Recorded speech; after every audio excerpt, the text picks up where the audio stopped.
The Orange Democratic Movement Secretary General Edwin Sifuna has raised alarm over what he termed as illegal arrests and intimidation of opposition supporters following the death of ODM party leader Raila Odinga.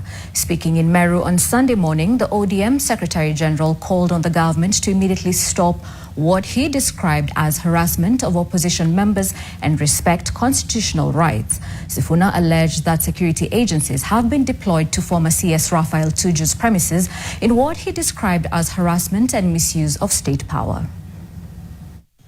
Who told you that lazima tuishi tu hivi kila siku ni uoga, tukipost kitu kwa Facebook unashikwa, sijui vijana wananyongwa, sijui nini.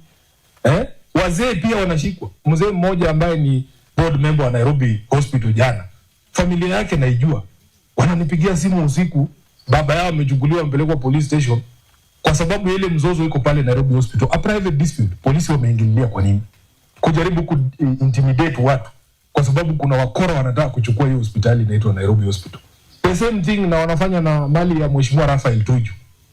Kama baba angekuwa, hii vitu haingekuwa inafanyika. Walingoja baba akufe wakaanza kufukuza marafiki yake.